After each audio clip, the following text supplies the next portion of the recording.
በደንብ ጠንክረህ መቆም አለብህ። እየሞከርኩ ነው፣ ግን በጣም ከባድ።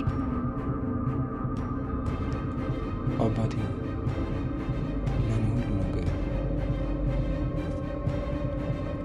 አንድ ቀን የምንለያይ ይመስላል። ሁሉም ሰው እስከ መጨረሻው አብሮ አይቆይም። ቢሆንም ግን እሱን በዚህ መልኩ ማጣት አይ ምንም አይነት ነገር አልነበር። ሁሉም ነገር ለእኔ ድንገተኛ ነበር። አባቴ ስራ ሄዶ ሳይመጣ ሲቀር ስራ ተደራርቦበት ይሆናል ብዬ አስቤ ነበር።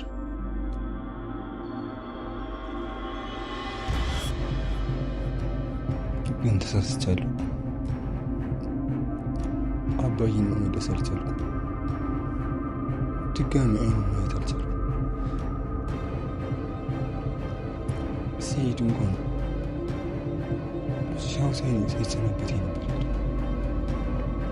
በቃ ተረጋጋ። አንድ የሆነ ነገር መመለስ ስለማይችል ጠንከር በል እባክህ። ቆይ ግን ከማረፉ በፊት ያየው አዲስ ነገር ነበር? ግን የሆነ ያየሁት ግራ ያጋባኝ ነገር ነበር። አባዬ ማታ ማታ ከስራ ሲመጣ የሚያደርሱበት መኪና እዚህ ቤት ውስጥ ልጅቷ ከታገተችበት መኪና ጋር ይመሳሰላል።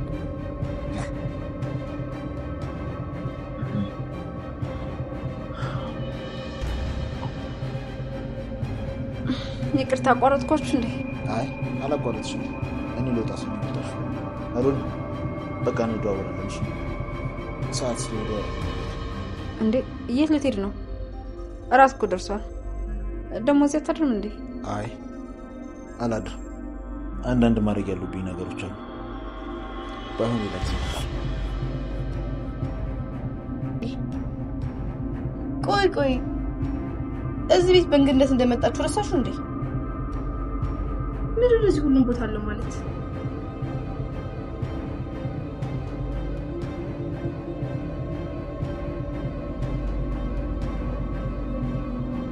ያፌት የሄለን ራስ ምታት ሆኖ ወደ ድራማው ተቀላቅሏል። እስቲ ያፌት ስትሉ የነበራችሁ ሰዎች ብዛታችሁን በላይክ አሳዩ። እዚህ ቻናል ላይ ከቅርብ ጊዜ በኋላ ብዙ ቪዩና እይታ እየተገኘ አይደለም። ነገር ግን ጥቂት ተሳታፊዎቻችን ብለን ብቻ ቪዲዮውን እየሰራውላችሁ እገኛለሁ። ሌላው ያፌት እንግዲህ ገና ወደ ድራማው እንደተቀላቀለ ሄለንን በጣም እንደሚጠረጥራትና እሷም ደግሞ እንደምትፈራው ከዚህ በፊትም ነገሮችንና ወንጀሎቿን በቀላሉ እንደሚያውቅባት አድርጋ ነው ስትፈራው የነበረው። በዚህ ሰዓት ግን ያፌት ከጀርባው ትቶት የመጣው አንድ ልጅ አለ። ማን ይሆን? አዶኒ ወይንም ከዚህ በፊት የነበረው ስሙ አቤል እዚህ ድራማ ላይም ለያፌት አጎቱ ብሎ ነበር የሚጠራው። ያፌት ወደዛ ቤት እንደተቀላቀለ የአዶናይ አባት በአሰቃቂ ሁኔታ ላይ እንደሞተና ያም ደግሞ ብዙ መረጃዎች ከትላልቅ ወንጀለኞች ጋር እንደሚሳተፍም ጭምር ሲነግረው አዶናይ ድጋሚ አንድ ነገር ለያፌት የነገረው ነገር አለ። እዚህ ቤት ውስጥ የታገተችው ልጅና የታገተችበት መኪና እኔ ከዚህ በፊት ካየሁት ከአባቴ ገዳዮች መኪና ጋር አንድ አይነት ይመስለኛል አለው። በዚህ ደነገጠ። ያፌት ወዲያውኑ ሄለን ወደዛ ቤት ውስጥ ስትገባ ወዲያው ቢዝነስ ካርዱን ይሰጠውና ሌላ ጊዜ በስልክ እንደሚያወሩ ተናግሮ እሷን በንቀት እየተመለከታት ከዛ ቤት ይወጣል። እዛ ቤትም እንደማያድር ነግሯታል። ያፌት እዛ ቤት ውስጥ እንደገባ ሄለን ወዲያውኑ እሱ የሚመለስበትን ቀን ነበር የጠየቀችው። ምክንያቱም ስለምትፈራውና ነገሮቿን ተንኮሎቿን እንዳለ እንዳያውቅባት ስለምትፈልግ። ይሄኔ ግን እሱ የነገራት አንድ ቆራጥ መልስ ቢኖር በአሁኑ እንኳን በጣም ነው የምቆየው፣ ስለዚህ ሆቴል ይዤ ነው ከዚህ በኋላ ምኖረው እንጂ እናንተ ቤትም አላድርም ብሏታል። ሄለን ብቻ ነጥሎ የሚፈራትና የሚጠረጥራት ያፌት ወደፊት ምን ሊያደርግ ይሆን? አዶኒ አባቱም በአሰቃቂ ሁኔታ ላይ እንደተገደለም ጭምር የሚታወቀው ነገር ከሄለን ጋር አንድን ግንኙነት እንዳለው ሊያውቅ ይችላል። በዛ ላይም ደግሞ ተደብቆ በሚሰማበት ሰዓት ላይ ሄለን ለተኛችው ልጅ እንኳን አንድ ነገር ስትናገር ግራ ገብቶታል። ትክክለኛ መልስ እንኳን ባይመልስለትም ግን እንግዳ ነገር እንደተናገረች ሄለንን ሰምቷታል። በዛ ላይ ኤልሲ አሁንም ድረስ አዶኒን እንደምትወደውና አዶኒ ደግሞ በተቃራኒው ሌላ ሰው እንደሚወድ ስታውቅ ኤልሲ ተንኮል ማሰቧን ትጀምራለች ማለት ነው። በገዛ ቤታችን እዚህ ውስጥ አሳርፈናት እኔም ማፈቅረውን አዶኒንም ማለት ቀማኝ አትችልም ብላ አንድ ነገር ማድረግ እንዳለባት ለራሷ ቃል ገብታ ትሄዳለች። ያፌት አሁንም ቢሆን አቤልን ለብቻው እንደሚፈልገው ተናግሯል። አቤል ማለት አዶኒ ማለት ነው። አዶኒ ለአጎቱ ለያፌት አንድ ነገሮችን እንዳለ የሚያውቃቸውን ነገሮች መናገር እንደሚችልና በዚህ ሁኔታ ላይ እንደሚረዳውም ጭምር ከተናገረው በኋላ ከዛ ቤት ይለያያሉ። አዶኒ የሚያፈቅራትን ልጅ ኑኑን ማስታወሻ ደብተሯን ወስዶባት ነበረ። በዛ ማስታወሻ ደብተሮች ላይ ያጋጠማትንና በልቧ የተሰማትን ነገር ሁሉ ስትጽፍበት ነበረ። ያንም እያንዳንዱን ሲያነብ አንድ የተረዳውና ያዘነበት ነገር ቢኖር እሷ ተቸግራ እዚህ ቤት ውስጥ እንዳለችና ስራ መስራት እንዳለባት፣ በዛ ላይ ከሀገር ቤት ውስጥ የመጡበትን ምክንያት እዛ ላይ ባይገለጽም ግን እዚህ መጥተው ቤት እንዳጡና ማደሪያቸውን ብለው እዚህ ቤት ውስጥ እንደተቀመጡም ጭምር አሁን ላይ ከዛ ላይ ማረጋገጥ ጀመረ። ታዲያ አዶኒ ለራሷ አንድ ነገር ይጠይቃል። እሷ ቸግሯት ነው ወይ ማደሪያ አታ ነው ወይ እዚህ ቤት ውስጥ ገብታ የምትሰቃየው ብሎ አሰበ። ስለዚህ ለእያንዳንዱ ችግርሽ እኔ እደርስልሻለሁ አለ። ትክክለኛ የቸገራትን ነገር እስኪያረጋግጥ ድረስና ካረጋገጠም በኋላ ያለ ምንም አይነት ነገር ነው እሷን መኖሪያ ቤትና ምናልባት ለጊዜው የምታርፍበትን ነገር ሊያመቻችላት ይችላል። ሌላኛው ብዙዎቻችሁ ልብ ያላላችሁት ነገር አንድ ነገር አለ። የመሲ አፍቃሪ መሲ አፍቃሪ እንግዲህ በስልክ ብቻ እንደሚያወሩ በአካል አይተው እንደማታቅሰው ለብዙዎቹ ስትናገር ሰምታችኋል። እንደውም ከጓደኛዋ በአካል እንደማታቂውን ሰው እንዴት ይሄን ያህል አምነሽው አብረሽው ታወሪያለሽ? ምን ያህል ለሱ እንደምትጓጓና ብዙ ነገር ከሱ እንደምትጠብቅ ተናግራለች። ነገር ግን እንዳትጎዳ ብዙ ምክርም ሲሰጧት እንዴት የማታቂውን ሰው በዚህ ልክ ታፈቅረዋለሽ? አንድ ቀንም እንኳን አላየሽውም፣ ማን እንደሆነም ጭምር በቃ በድምፁ ብቻ ነው እሱን የምትለየው እንዴት ብለዋታል። እንደውም አንዳንዶቹ ኮሜንት ላይ አስተያየት እንደሰጡት ከሆነ አሁን የመጣው ያፌት ምናልባት የእሷ አፍቃሪ እንዳይሆን ይሄ ትልቁ ዱብዳ ነው የሚሆንባቸውም የሚል የግላችሁን አስተያየት ሰጥታችኋል። በሌላ በኩል ያፌትም በዚህ ሁኔታ ላይ ወደ ድራማው ከተቀላቀለ በኋላ ሁለተኛ የምትጠብቁት ሰው ኤፍራታን ይሆናል ማለት ነው። ኤፍራታ እሷም ቲክቶክ ላይቭ ላይ በገባችበት ሰዓት ላይ ከብዙ ተመልካቾቿ ጥያቄ ቀርቦላት ነበረ።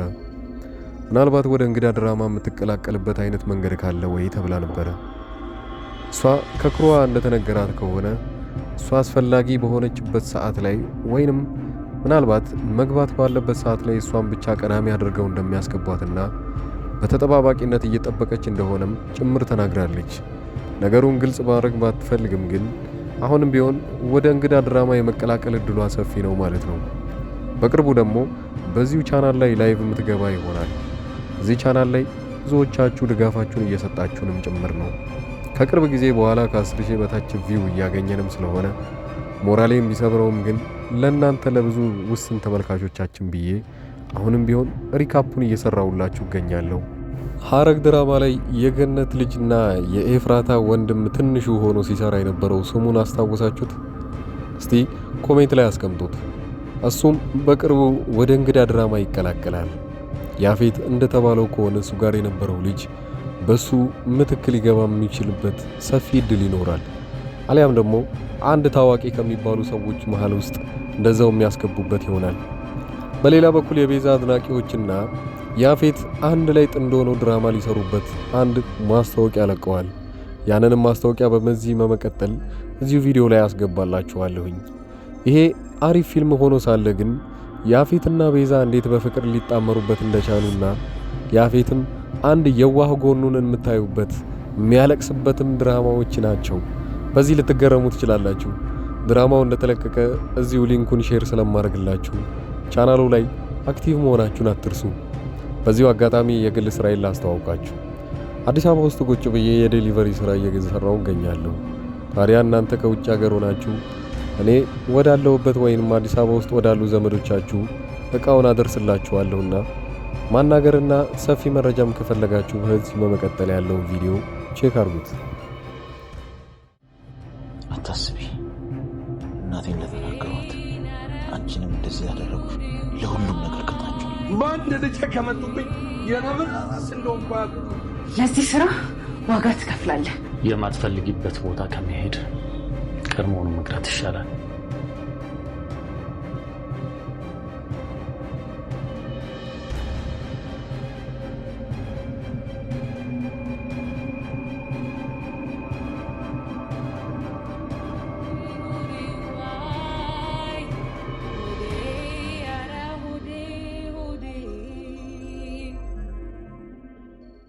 ወደ ተለያዩ ሰዎች በትዕዛዝ የማደርሳቸው እቃዎች ናቸው እና በእነዚህ እቃዎች ላይ ማንኛውንም ወይንም ዋጋ እናንተ ለቤተሰቦቻችሁ ወይንም ለማንኛውም ሰው ለማዘዝ ከፈለጋችሁ እኔን በቴሌግራም በዋትስአፕ እና በኢሞ ማውራት ትችላላችሁ። እንደምታዩቸው የተለያዩ ስልኮችና የዋይፋይ እቃዎች፣ ታብሌቶች ለልጅ የሚሆኑ እነዚህ የተለያዩ ቦታ አገር ሆናችሁ እናንተ እያዘዛችሁ እዚህ ለቤተሰቦቻችሁ መላክ ይችላል። ከኤሌክትሮኒክስ እቃዎች ውጪ ያሉትን እቃዎችንም እኔ ጋር ማግኘት ትችላላችሁ። እነሱም በእርግጥ ራሴ ባልሸጣቸውም ዋጋውን የተለያዩ ከሚሸጡ ሰዎች ጋር ወይም መርካቶ አጠገቤ ስለሆነ እዛ ያለውን ዋጋ እያጣራው ለእናንተ መላክ እችላለሁኝ ማለት ነው። ከዚህ በቀደም እንደሚታወቀው በትልቁ ቻናሌ ላይ እነዚህን እቃዎች ሳደርስ ለብዙ ሰዎች ሳደርስና ብዙ ሰዎችም ሲያዙኝ ነበሩ። አብዛኛው ጊዜ ሰው እያዘዘኝ የነበረው የተለያዩ ስልኮችን ነበረ። እነዛንም ስልኮች አዲስ አበባ ውስጥ በአንድ ቀን እያደረስኩኝ ነው። ከአዲስ አበባ ውጪ ለሚገኙ ሰዎች ግን 2 እና 3 ሰዎች አንድ ላይ ወደዛ አካባቢ አቅጣጫ ሲያዙ ወዲያውኑ አደርስ ነበረ። ይህም የ1 ሳምንት ጊዜ ብቻ ነው የሚወስደው። ይሄ ስራ አብዛኛውን ጊዜ እናንተን የሚያስፈራችሁ ታማኝነት ምን ያህል ነው የሚለው ነገር ነው። ያንን ደግሞ ማረጋገጥላችሁ ከዚህ ቀደም የላኩላቸው ሰዎች አብዛኛው በኢሞ እየመጡ የነበሩትን ልጆች ማንኛቸውንም እነሱን ማናገር ትችላላችሁ። እንደዛውም ደግሞ አንዳንዶቹ ለእምነት ብለው አንዴ ትንሽ ዕቃ ያዙና ያንን እንዳደረስኩላቸው ሲያውቁ በዚህ መልኩ ሌላዎችንም ዕቃዎች ማዘዝ ይችላሉ።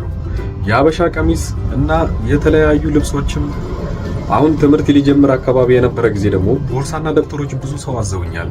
ከልብ አመሰግናለሁ። ሌላው በዚሁ አጋጣሚ እናንተም የምትፈልጉት ዕቃ ካለና እንዳደርስላችሁ መልእክት ሊሆን ይችላል። ማንኛውንም ዕቃ የቤት ዕቃ ሊሆን ይችላል፣ ልብሶች እና የተለያዩ ፈርኒቸር ዕቃዎችም እንደዚሁ እያደረስኩ እገኛለሁ። ዋጋ ብቻ ማወቅም ከፈለጋችሁ እኔን ማናገር ትችላላችሁ። ለማንኛውም እስኪ ዋይፋዎቹን ላከልኝና ልባጣቸውን የምፈልገው ማለት ነው። ሰግናለሁ። በጣም አሪፍ ነው። እገዛለሁ ግን አሁን ሳይሆን ወደፊት የልጄ ልደት እየደረሰ ስለሆነ እንደ ስጦታ ትልክ ታደርስልኛለህ። እዛው አዲስ አበባ ወደ ለገሃር አካባቢ ናቸው እና እዛ ታደርስልኛለህ። ደውዬ እነግርሃለሁ ሁሉ። አሁን ገባኝ። እና ዋይፋው ስንት ብር ነው? እና የዋይፋው ዋጋው ስንት ብር ነው? በገንዘብ ትችላለህ? ይሄኛው ስንት ነው? እና ስንት ጂቢ ነው?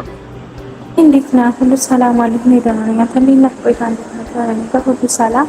ኧረ ችግር የለም። ቀሪን ያኔ በ30 ብር ለማስገባልሃለሁ። ያንተንም የሳንም የሁሉንም ባንዴ አስገባዋለሁ። ችግር የለም። ያኔ አንተ የምትሰጣት ከሆነ ትጀምረዋለች። ማይማር ይሄንን እስቲ አጣራ። ኮፍያዎች ስንት ናቸው? እስቲ ጠይቅ እስቲ እና አጣራሽ። ብዙ አይነት ነው ያለው፣ ግን ይሄንን ነው ያደረኩልክ። እስቲ እንትን ያልኩት የላኩልክ እስቲ ቦሌ ያምጣውና ከዛ አንተ ጋር ከሻንጣው ማለት ነው። ከዛ በኋላ አንድ ላይ ነው የምትሰጣ ከሞባይሉ ጋር ማለት ነው። ከይቅርታ ጋር ግን ከልብ ላስቸግርክ ነው።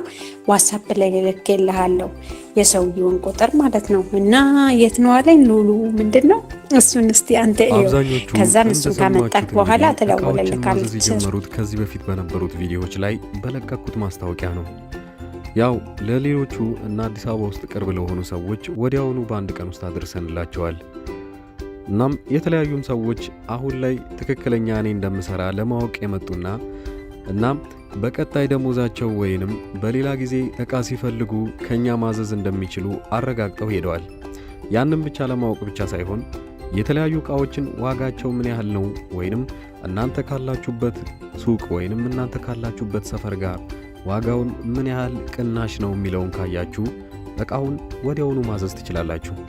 በክፍለ ሀገር ያላችሁና የተለያየ ቦታ ለምትኖሩ ለምሳሌ ወደ ወላይታ አካባቢ ብዙ ሰዎች ዕቃ እንዳዘዛችሁኝና አንድ ላይ ልልክላችሁ 1 ሳምንት ጊዜ ጠይቄያችሁ ነበረ። ያም ሆነም ወደ ራቅ ወዳሉ ቦታዎች ላይ እቃ የምንልከው 3 እና 4 ሰዎች ስትሆኑ ነው። እቃውን ወዲያውኑ አንድ ላይ የምናደርስላችሁ ይሆናል። ለጊዜው ግን አዲስ አበባ ውስጥ ለሆናችሁ ዋና ዋና የሚባሉ ወደ ባህር ዳር፣ ወደ ጎንደርና ወደ ባህር ዳር ሌላው መስመር በሚገኙ ቦታዎች አንድ ላይ እቃዎችን እንልካለን። እናንተ ብቻ በተለመደው መልኩ ከኛ ምንም አይነት መረጃ ማግኘት ስለምትችሉ በዚህ ሁኔታ ላይ መጠየቅም ትችላላችሁ። በቴሌግራም በዋትስአፕ እና በኢሞ እዚህ ፊት ለፊት ላይ የምታዩት ቁጥር በዚህ እኔን ማናገር ትችላላችሁ። መልካም ጊዜ።